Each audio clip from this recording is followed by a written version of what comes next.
అసలు నిజంగా ఈరోజైతే నాకైతే చాలా హ్యాపీగా ఉంది. ఎందుకని అంటే అసలు ఈ డోకులా అయితే నేనైతే ఇప్పటివరకి ఎన్ని సార్లు నేను చేసి అయితే చూసాను.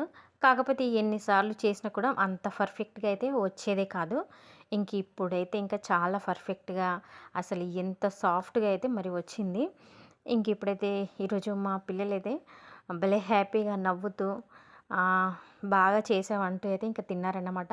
ఇంకా మా పెద్ద బాబు అయితే వాడైతే ఫస్ట్ నేను ఈరోజు డోక్లా చేశాను అన్నప్పుడు, "డోక్లా నాకు వద్దు" అనేసి కొంచెం ఫేస్ అయితే అదోలాగా పెట్టేసి అయితే ఇంకా చెప్పాడన్నమాట.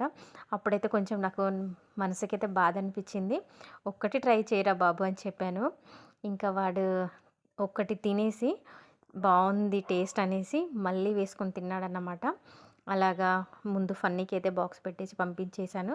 ఇంకా వాడికి ఇంకా ఫుల్‌గా నచ్చింది. అసలు ఇంత నీట్‌గా నేను చేస్తాను, ఇంత మంచిగొస్తుందనేసి నేను అనుకోలేదు. కాబట్టయితే ఇక బ్యాటర్ అయితే బాగా తక్కువగా నేను చేసుకున్నానన్నమాట. నేనిలా ప్లేట్‌లో పెట్టయితే ఇంకా ఒక 2 సార్లే నేను పెట్టేసానన్నమాట. ఆ పాటికే అక్కడ అయిపోయింది. దాంతో పాటు ఇంకా మక్కపువ్వ కూడా పిల్లల బాక్సుల కోసమైతే నేను వేయించుకున్నాను. అలాగనేసి ఇంకా పిల్లలైతే ఈరోజైతే నన్ను అంతగా ఇంకా పొగుడుతుంటే భలే సంతోషం అనిపించింది. అసలు ఇప్పుడు కూడా నేను ట్రై చేసేదాన్ని కాదు. ఇంకా ఫన్నీ బాబు 2 రోజుల నుండి అయితే నన్ను అడుగుతున్నాడనమాట.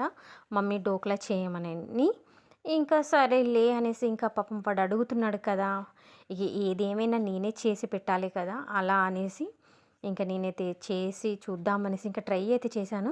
నిజంగా బాగొచ్చింది. ఇదన్నమాట చాలా సాఫ్ట్‌గా వచ్చింది. నచ్చితే లైక్ చేసి